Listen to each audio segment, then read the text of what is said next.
अस्सलाम वालेकुम स्टूडेंट्स। तो आज फिर से मैं एक बड़ा मज़ेदार सा सवाल लेकर आपके सामने आया हूँ। और वह सवाल ये है कि why electron can not be at rest. ये इलेक्ट्रॉन जो भागे फिरते हैं इस एटम के गिर्द, ये घूमते फिर रहे हैं, ये रुक क्यों नहीं सकते? या ऐसा क्यों नहीं है कि इनमें से कोई एक इलेक्ट्रॉन गिर जाए न्यूक्लियस के अंदर? मैं आपके सामने एक बात ज़रा बताने लगा हूँ, एक्सप्लेन करने लगा हूँ, तो ज़रा स्क्रीन पे ध्यान दें कि आपके बिल्कुल सेंटर में पॉजिटिव चार्ज वाला न्यूक्लियस है और साइड पे नेगेटिव चार्ज वाले इलेक्ट्रॉन्स हैं। ये इसको अट्रैक्ट करता है, तो क्यों ना ये इलेक्ट्रॉन इसके अंदर गिर जाए? तो इलेक्ट्रॉन न्यूक्लियस में क्यों नहीं गिरता, सवाल पैदा होता है ज़हन में।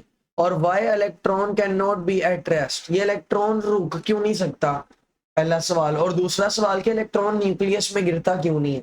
तो इस बात का जवाब आज मैं ढूंढने की कोशिश करूंगा। तो स्टार्ट करते हैं। बेटा इमेजिन करें कि आपके पास एक कार है।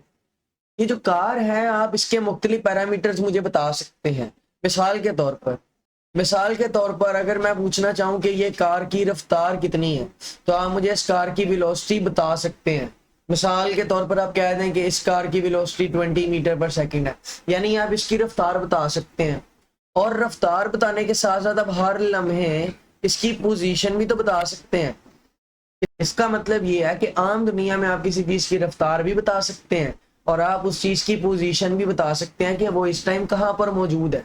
ये बिल्कुल नॉर्मल है आम दुनिया में, हम ऐसा कर रहे हैं, हम ऐसा देखते हैं। कोई चीज मूव कर रही है, हमें पता है वो मूव कर रही है, हम उसकी स्पीड भी बता सकते हैं और बिल्कुल उसी वक्त हम ये भी बता सकते हैं कि वो कहाँ पर है, जैसे हम इस कार के केस में बता रहे हैं। लेकिन क्वांटम लेवल पर चीजें इस तरह से काम नहीं करती। ये आपका नॉर्मल लेवल है, आंख वाला। जो क्वांटम लेवल है, एटॉमिक लेवल है, वहां पर ये वाले रूल्स और लॉज फॉलो नहीं करते। तो अगर आपके पास एक इलेक्ट्रॉन हो इस तरह से, तो अगर आपके पास ये एक एटम हो और इस एटम के अंदर बहुत सारे इलेक्ट्रॉन्स आपके सामने घूम रहे हैं, फिर रहे हैं, तो क्या आप इस इलेक्ट्रॉन की वेलोसिटी बता सकते हैं? जी, आप इस इलेक्ट्रॉन की वेलोसिटी बता सकते हैं, लेकिन क्या आप उसी वक्त उसकी पोजीशन बता सकते हैं कि वो कहां पर है? तो बेटा क्वांटम लेवल पर ये एक मसला बन जाएगा। आप बैक वक्त किसी चीज की वेलोसिटी और पोजीशन के बारे में नहीं बता सकते। और ये आपको कौन बताता है? आगे चलते हैं। आपके पास हाइजेनबर्ग अनसर्टेनिटी प्रिंसिपल है। अब हाइजेनबर्ग का अनसर्टेनिटी प्रिंसिपल क्या कहता है, जरा गौर से सुनना है आपने। ये मैंने हाईलाइट पोर्शन किया है, इस हाईलाइट पोर्शन को मैं पढ़ने लगा हूं, जरा सुनना आप। कहता है the position and the velocity of an object can not be measure exactly at the same time even in theory.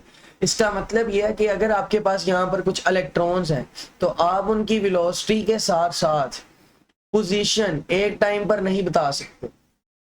ये रूल है।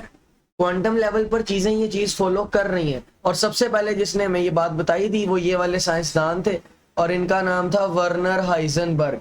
तो सबसे पहले आपको ये बात बताने वाले जो साइंसदान थे वो थे वर्नर हाइजेनबर्ग, इसलिए इसको बोलते हैं हाइजेनबर्ग अनसर्टेनिटी प्रिंसिपल। ये आपने हाई स्कूल या कॉलेज लेवल में पढ़ा होगा। तो ये कहता है कि क्वांटम पार्टिकल्स जो हैं, आप उनकी वेलोसिटी तो बता सकते हैं लेकिन पोजीशन नहीं बता सकते। लेकिन जब आप उनकी पोजीशन बताते हैं तो आपको ये पता नहीं लगता कि उनकी स्पीड कितनी है।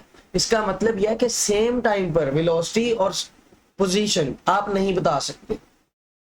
जो क्वांटम पार्टिकल्स हैं उनकी वेलोसिटी पता लगती है तो पोजीशन पता नहीं लगती, और जब पोजीशन पता लगती है तो वेलोसिटी पता नहीं लगती। ये क्वांटम पार्टिकल्स बिहेव ही ऐसे करते हैं, क्वांटम मैकेनिक्स काम ही ऐसे करती है। अब इस सवाल का जवाब कि इलेक्ट्रॉन एटम में क्यों नहीं गिरता, इसका जवाब मुझे मिला एक बहुत ही अच्छे हमारे साइंसदान से, जिनको बोलते हैं रिचर्ड फाइनमैन। मैं इनको प्यार से फाइनमैन बाबा बोलता हूँ। ये बहुत ही पहुंचे हुए बुजुर्ग हैं। ये फिजिक्स के कॉन्सेप्ट बड़े ही आसान करामतों के साथ समझा देते हैं। और इनकी किताब मेरे हाथ लगी है एक, ये 6 इजी पीसेस, इसका उर्दू तर्जुमा है ये फाइनमैन के 6 शाकार लेक्चर। और ये किताब पढ़ रहा था, उसमें ही रिचर्ड फाइनमैन ने इस सवाल का जवाब दिया। तो रिचर्ड फाइनमैन कह रहे हैं हाँ हाँ दैट इज प्रिटी सिंपल, कि आपने जो सवाल किया वो तो बड़ा सादा सा है। तो अब हम ढूंढेंगे इस सवाल का जवाब कि इलेक्ट्रॉन क्यों नहीं गिर जाता। तो देखें जरा, ये आपके पास एक एटम है और उसके अंदर इलेक्ट्रॉन्स घूम रहे हैं। बेटा अगर ये इलेक्ट्रॉन एटम के न्यूक्लियस में गिर जाएगा तो रेस्ट पर आ जाएगा। मतलब ये कि अगर ये वाला इलेक्ट्रॉन न्यूक्लियस में गिर जाए तो ये आ जाएगा किस पे, रेस्ट पे। और रेस्ट पे इसकी वेलोसिटी क्या हो जाएगी, 0। और अगर वेलोसिटी जीरो है, क्या मैंने इसकी वेलोसिटी बता दी? यस। क्या मैंने इसकी पोजीशन भी बता दी? यस। लेकिन ऐसा पॉसिबल नहीं है, मैं क्वांटम लेवल पर ना पोजीशन और वेलोसिटी इकट्ठी बयान नहीं कर सकता। तो मुझे एक ही टाइम पर इलेक्ट्रॉन की वेलोसिटी और इलेक्ट्रॉन की पोजीशन पता करना नामुमकिन है मेरे लिए। तो फिर इलेक्ट्रॉन कभी भी रेस्ट पर नहीं आता, क्योंकि वो अनसर्टेनिटी प्रिंसिपल को फॉलो करता है, और कभी भी वो एक टाइम पर अपनी वेलोसिटी और पोजीशन को डिस्क्लोज नहीं करता, बताता नहीं है, क्योंकि वो अनसर्टेनिटी प्रिंसिपल को फॉलो करता है। तो अनसर्टेनिटी प्रिंसिपल को फॉलो करने की वजह से इलेक्ट्रॉन कभी भी रेस्ट पर नहीं आता, और अगर वो रेस्ट पर नहीं आएगा तो कभी वो न्यूक्लियस के अंदर गिरेगा भी नहीं। तो ये वो रीजन थी जो रिचर्ड फाइनमैन ने अपनी बुक में दी थी, फाइनमैन के 6 शाकार lecture 6 easy pieces by Richard Feynman.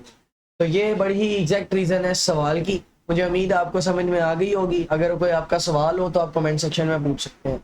आज के लिए इतना ही, बहुत शुक्रिया, अल्लाह हाफिज।